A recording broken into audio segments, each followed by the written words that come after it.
Welcome to part 3 of the Algebraic Structures course that I'm teaching online. And we are using this free textbook, Abstract Algebra, Theory and Applications by Thomas Judson. So let's just take up where we left in the last part, okay? So in the previous part, we were talking about equivalence relations. And one example that we had for equivalence relation was this on the set Z of integers, okay? And what we mean by integers is that, you know, just, the all these positive integers, negative integers combined with 0, okay? So this relation is that we defined that A is related to B if A minus B is even. And now remember this, that if A is related to B, then B is also related to A. That's what a property of equivalence relation is. So let's see that when we look at the relatives of the elements, how do they look like, okay? So let's look at the set of elements of Z that are related to, say, 0, okay? All right, so here, or that are related to 0, okay? And what we would do is, the book uses this symbol, I think, bracket 0. But if you don't mind, I like this one a little better, but we are free to use either. So we will, by this, we will denote that as, M, or rather, yeah, X belonging to Z, such that X is related to 0, okay? And remember this, that this is just a notation that we adopted for, using the term related to, okay? So what will that mean is this, that X minus 0 is 2 times M, where again, M is an integer, okay? Sorry, where M is an integer, okay? Or in other words, what we see here is this, that all the even integers are related to 0.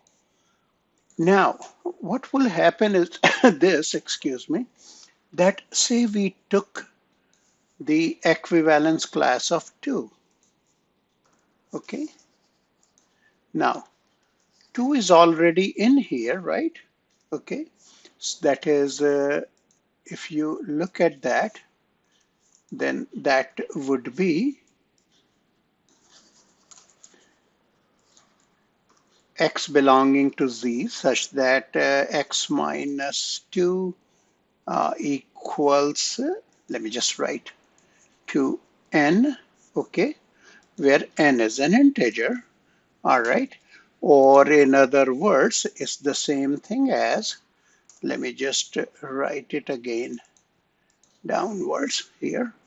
That is X equals how much? 2 plus 2n, or in other words, it is 2 times n plus 1. So again, what we see is this, that is, this is also the set of even integers, and as we would expect that the set of all the elements that are related to, say, this element 0, they will all be equal. And the book states it in the form of theorem, which I'm also going to formally mention. So 0 and 2 are related. So the set of their relatives is the same, or the set of elements that are related to them would be the same. Or in other words, if A, okay, is related to B, then this thing A equals B. All right.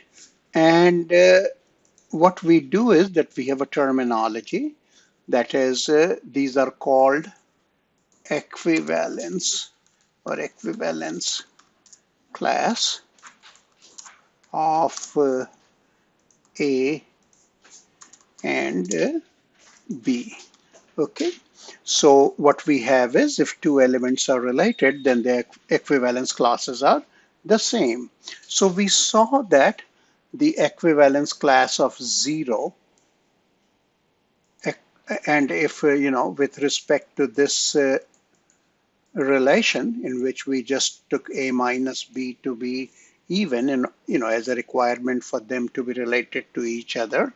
So equivalence class of 0 is the set of even numbers. So we saw 2 is in there, we can see -2 is in there, and all those. So let's just examine what the equivalence class of 1 will be. Okay, so here is 1 and again 1. So this would be x belonging to z such that x is related to m, or x minus 1 is 2m. And what will that imply?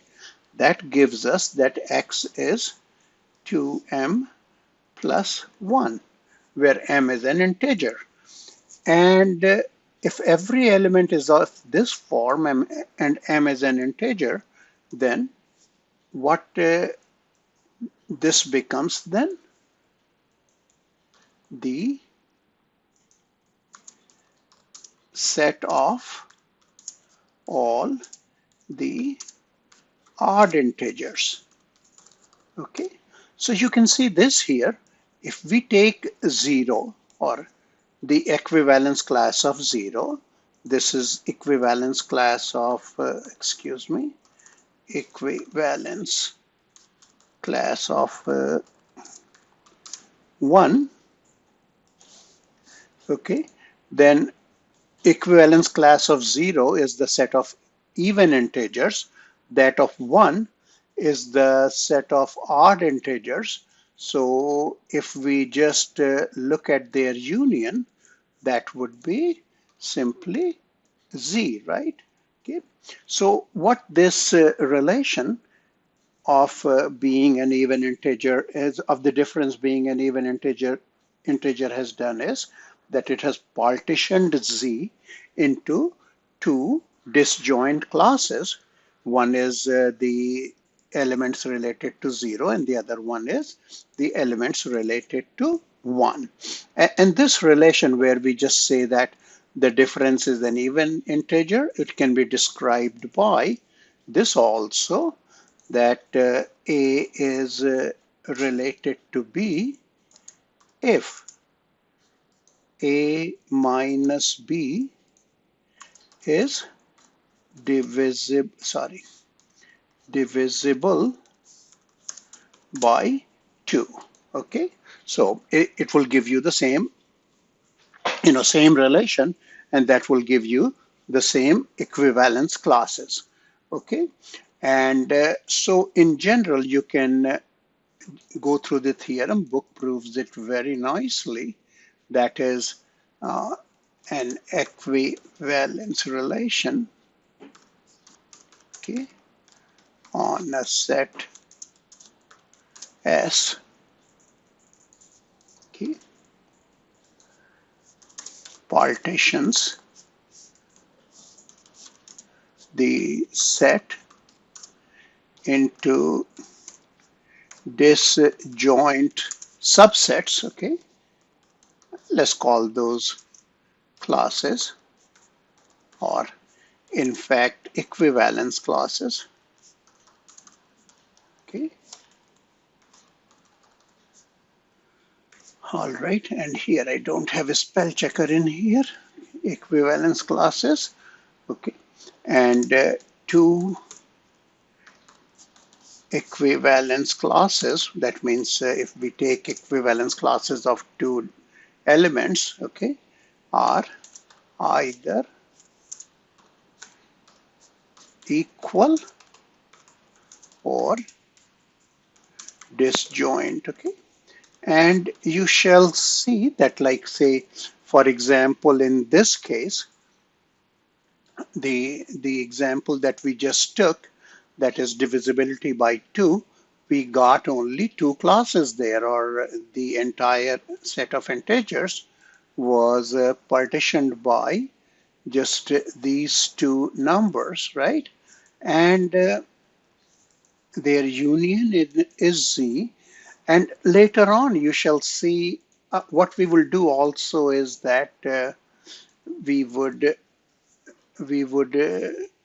use this symbol Z sub 2 just for divisibility by 2, all right? And then we can just work with these as numbers. So let me not stress too much on this.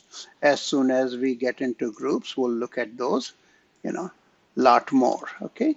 So we will look at, so let's just go ahead and expand on it.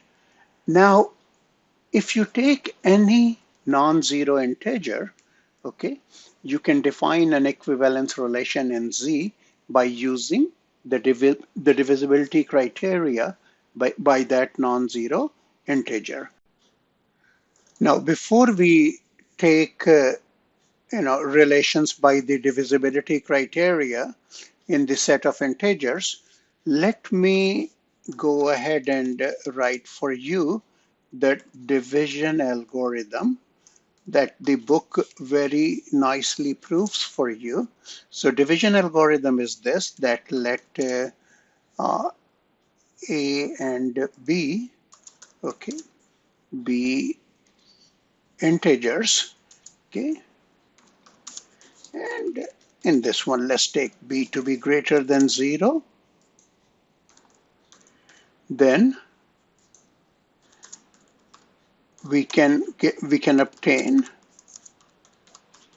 unique, which is which is very important, integers, okay, Q and R, okay, such that A equals BQ plus R, and you can see Q is for the quotient, R is for the remainder, and I'm going to demonstrate it to you in a moment. And 0 is less than or equal to R, and R is less than B. So we are going to have the remainder always positive. So let's look at just a couple of quick illustrations. So in here, say we have A equals, say, 52. All right, and I'm just taking, say, B to be. Let's take any number. Let's take 9, for example. Then if you divide 52 by 9, what do you get? 9 times 5 is 45, and then here is the remainder 7. So what you got is that A, which is 52, equals B, which is 9, times 5, which is the quotient, and plus 7, which is the remainder. Okay. Now, on the other hand, say, for example, one of, say A is a negative number. For example, say A is negative 37, all right, and B is, say, 5. Okay, so now we are not going to write negative 7 here as 5 times, so just a second, 5 times negative 7 minus 2, taking this as quotient, okay, because our remainder cannot be negative. So if we are in such a situation, then what we have is, we shall write this as 5 times. Now our quotient Q is negative 8 here, okay? And our remainder then will become how much to get a 37? 3. So this will be R. So when we are dividing a negative number, again, we have to carefully find our R. That will be in a little non-traditional route, okay? So here are a couple of illustrations, and we will have a lot more as we go along, okay? Now let's go ahead and define another equivalence relation on Z along the same pattern. That is, this time we may say that A and B in Z, they are related if and only if, I'm just using if and only if here, okay, A minus B, okay, is a factor, sorry, A minus B is a multiple of 7. I just decided to take 7 as a number to describe the relation that A and B are related modulo 7. That's what the book calls it, and that's what we will get used to. So in this case, we say that A is rather congruent to B modulo 7. Okay. Now, you can see along the same lines that here A is related to A, okay, because for any integer, because A minus A is 0, and that's just 0 times how much? 0 times 7, right? Okay. So, okay. So it is, the relation is reflexive, okay. And then if A is related to B, I'm just repeating myself for that, for the other proof, that implies that A minus B equals 7R, and which will imply B minus A equals 7 times, say, negative R, right? That will give us that B is related to A, right? Sorry. B is related to A, so the relation is symmetric, okay? And then we have if A is related to B and B is related to C, then what happens? Then we have A minus B equals 7R, right? And sorry about that. And B minus C equals, say, 7S. Now, if we add these together, then what do we get? If we add these two equations, B will cancel, and we will get A minus C equals 7R plus S. So it's still a multiple of 7, right? Okay, so what does it imply? That A is related to C, or A is congruent to C modulo 7.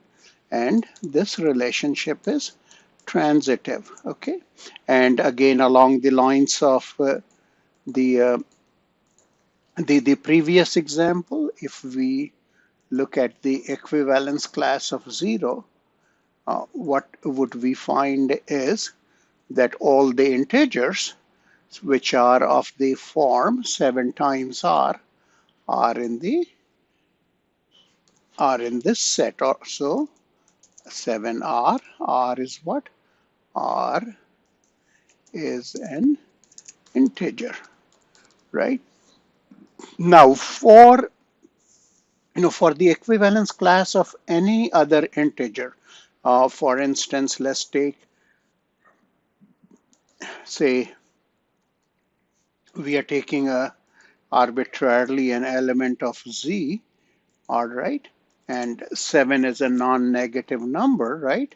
So we can apply the division algorithm, okay, and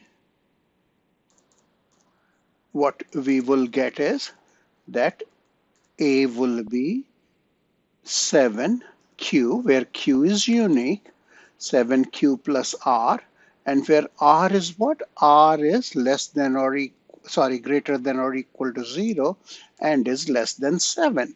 So what happens then is that we will have an r between 0 and 7 such that a is 7q plus r, or a minus r is 7q, right?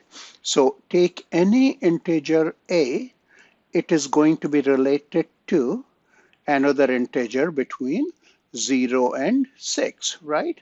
So what will happen is, in this way, z will be partitioned by what they will be: 0 union, union 1, right? So I don't know why I decided to take 7. I could have taken 3, right? But that's okay. So 2 and then union 3, and then well, let's go leisurely. We will speed up from the next one. Okay, then 4 and 5 and 6, and then if we start describing them further, we know that they will start repeating. Excuse me. So this union is Z, and they are disjoint subsets of Z. All right. So these are disjoint classes. So okay. Now let's go towards some other properties when we come to, or rather when it comes to dealing with integers or natural numbers. I mean, before we take up just further topics in Z and N, let's just describe this. We described just a short while ago. Let me write it again. Okay, and then for these we can write, like, for equivalence class of 1, what we can say is that it's the same as 7r plus 1, where r is an integer, right? And same way we have 2, so remainder is 2, and we can go in the same fashion and go up to 6. I mean, since these are very finite, I didn't want to write dot dot dot, but okay, let me take that liberty. Okay, so now what we are going to go towards is just one more property that we have to take up, that we shall use quite frequently, and that is called principle of mathematical induction. You may have done it while, when working on like Riemann sums in your Calculus 1 class, or when doing sequences in Calculus 2, or might have missed it. So the book recalls it very well for you, and I'm going to recall it as well. So let's look at what is meant by mathematical induction, and here we are going to talk about the set of natural numbers. Okay, So this principle of induction, or the first principle of mathematical induction, states that if we have a statement regarding n, where n is a natural number, where it is true for n equals 1, or we can have any value of a natural number as a starting point, as the starting point. And if pk is true, that implies that pk plus 1 is true, then it will be true for all the values of n. So let's take an illustration so that I can elaborate it much better. So let us take an easy illustration from the book, which we can fit right there in that screen. Okay, so here we are. Where did it go? Right here. So we got this statement up here. Let me enlarge the screen a little. So what you have is this, that this is a statement Pn, right? Okay, so we have a statement Pn. So what is this Pn stating? If you look at the left-hand side, then this just tells you that I have a sum from n equals, or rather k equals 1 to n, 2 to the power k minus 1, because the first step is 2 to the 0, right? So what it states is that 1 plus 2 is square up to 2 to the n, that will add up to 2 to the n plus 1 minus 1, and we have to use induction. So if I took n equals 1, then what happens? I have only 1, which is 2 to the, so here our n will be, or it says 2 to the n plus 1, so that will be 2 to the 0 plus 1 here, and then minus 1, that is 2 minus 1 is 1, right? Now let's assume that the statement is true for n equals k.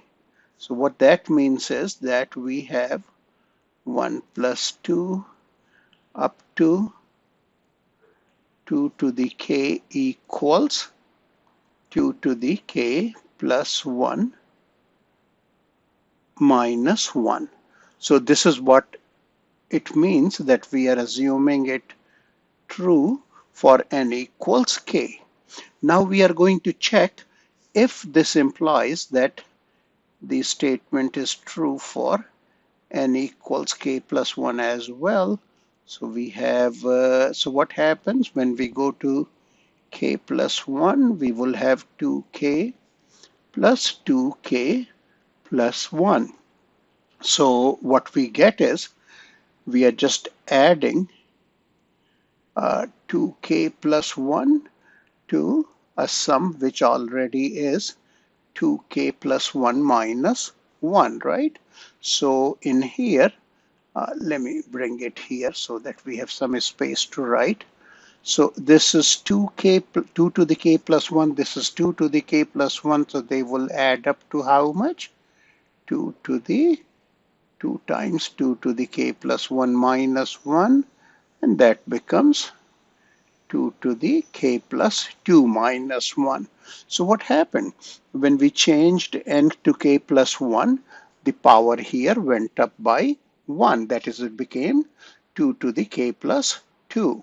So when we assume this part to be true, then pk plus 1, or the statement was true for k plus 1 as well. So what does it mean is this, that this statement is true for all natural numbers. So, that's one illustration of this principle of mathematical induction. Now, let us just take up, use mathematical induction to use another property regarding this famous sequence called Fibonacci sequence, and it is defined recursively. That is, we take the first step as 1, the second term as 1, and then from the third one, we just start adding the previous two terms. Here what we will do, we'll take 1 and then 1 plus 2 is 3. Okay, then we will add up these two terms, becomes a 5. Then add up these two, it becomes how much? An 8. Then add up 5 and 8, that becomes 13, and it keeps on going. All right, or we can define it in a way that A1, I can write F1 the way your book wrote, okay, but I'm just writing A1 is 1, okay, and then A2 is also 1, and then for n greater than or equal to 2, we have n plus 2 equals the sum of the previous two terms, okay? So we can, I mean, nowadays we have luxury of like using things like a spreadsheet for to illustrate, you know, such sequences. So for instance, we can do this. So here I'm using Excel, okay? So first let me just write the natural numbers, list them all. Not all, I can't list them all, but just like, no, list some beginning ones. Then I have 1, 1, then I shall add these two, okay? So then I would add the previous two, all right? And I think after this, it will agree to continue for us. Yes, it does. So you get all the other terms here. And so this is Fibonacci sequence. You can see that it is increasing. Now, what the book does is it wants us to prove this by using, it doesn't say use mathematical induction. It wants us to prove that an is going to be, I think it says less than or equal to, a strictly less than, I don't remember, but let's just write less than or equal to 2 to the n for all n. Okay, so that's what we have to show. Now, in this case, a good thing is this with this spreadsheet, that you can go ahead and conjecture a lot of things by not conjecture or say, you know, guess lots of results. So here you can even have like just a verification, okay? And so here you can see that all these numbers, they do look greater, or you can see this, just subtract the sequence from that and you will see all the numbers are positive. And even though it was decreasing, you can still go ahead and use the salt, all right, to make sure that yes, all the numbers are positive. So you can see here just, you know, just an inductive verification that 2 to the n is greater than an for all the numbers that we could see. So here, let's look at, so what we would do is first we will look at n plus 1. So n plus 1, sorry, n equals 1, I apologize. So when you say n equals 1, of course, it's less than 2 to the power 1, okay? Now, let's assume it to be true for n equals k, okay? And let's start our k from 2 onwards, okay? So what we have is that our a sub k is less than or equal to 2 to the k, okay? And then what we have to do is that we have to show that ak plus 1 will be less than 2k plus 1, all right?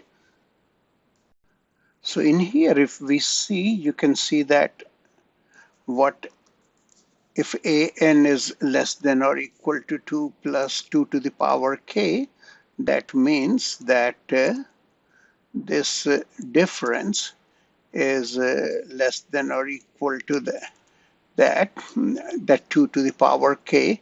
Let me replace it by a strictly less than. I mean, we are not doing anything wrong in saying it like this, but now it becomes a stronger statement.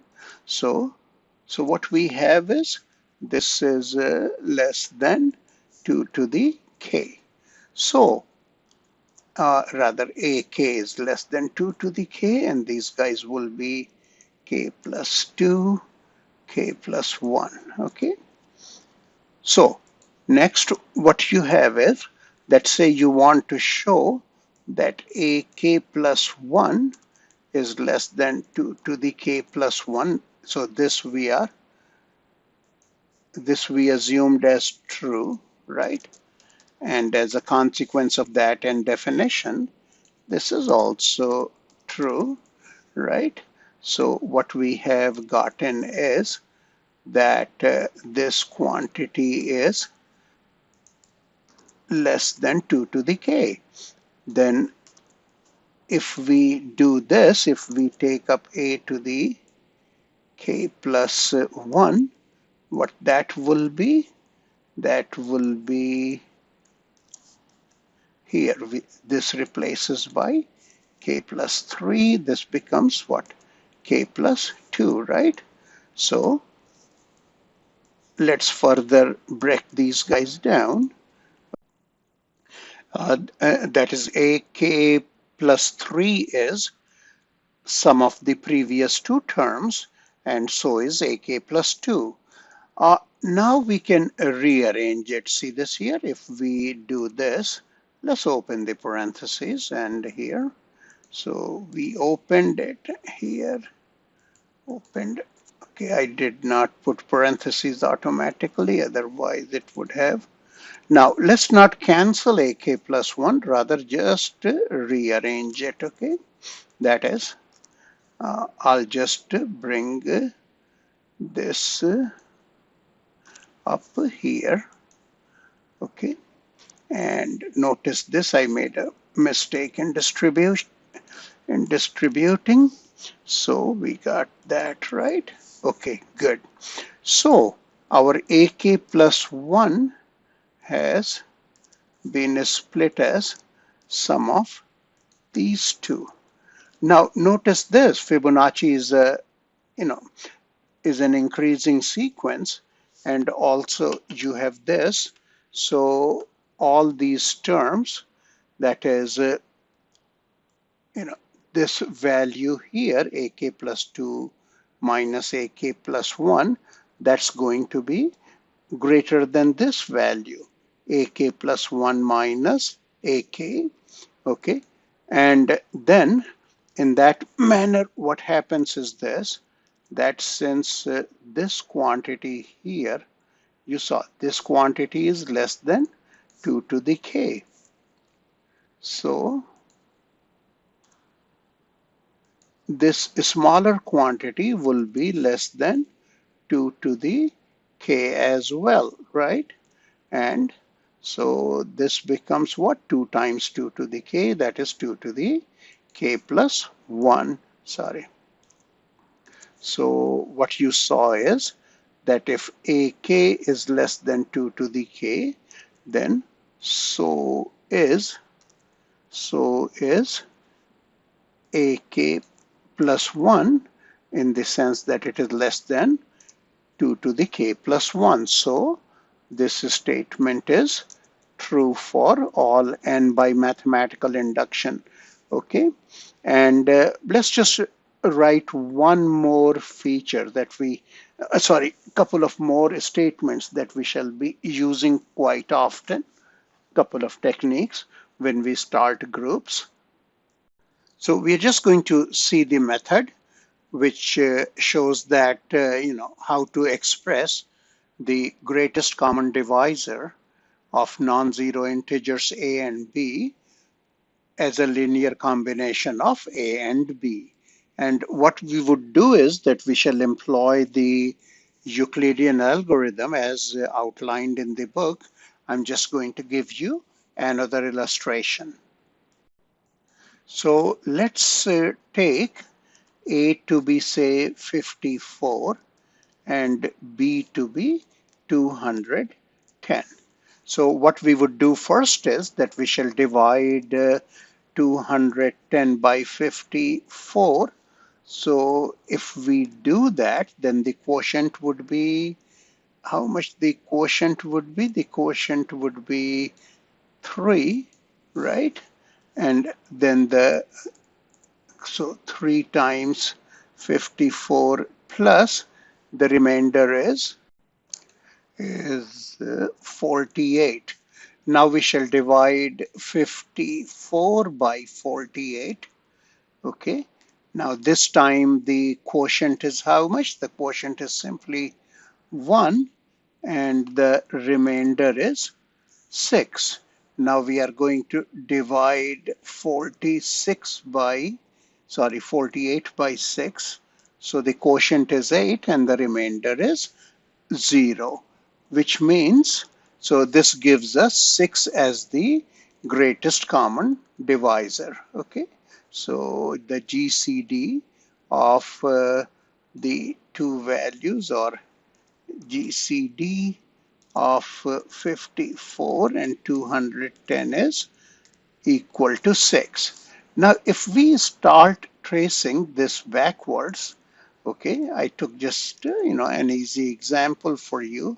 So by backwards, I mean that this gives us 6 equals 54 minus 1 times 48, right? Okay. And then if you do this, look right here, 48 would be what? 210 minus 3 times 54. So we can write it like this. So let's just ignore this one. And so 48 is simply 210 minus 3 times 54. And we want to preserve 54 and 210 because we have to write 6 as a linear combination of those two. Okay, so what does this become then? You can see we have 54 here. Negative, negative is positive, so we'll get 3 times 54 from here. So that will make it 4 times 54. So this is out, and then we got what? 4 times 54, I shouldn't have erased that one, minus 1 times 210 is equal to 6. So your R is how much? 4, and S is -1. Now you may get different coefficients. So the greatest common divisor is unique, but these coefficients may be different. Now, in one way you shall be using it a lot in forthcoming calculations is that when two numbers are relatively prime, or one is their greatest common divisor. So in that case, what you will have is, so say A and B are relatively prime, or greatest common divisor is 1. Okay, so say GCD of A and B, where A and B are non-zero number, if that is 1, so there we will utilize it a lot, that when we write 1 as RA plus SB. Okay. Now in the next presentation, we shall take up functions, and then we will start with, after covering the functions, we shall start with groups. All right, so let's stop this one right here, and I'll see you with the next one very soon. Thank you.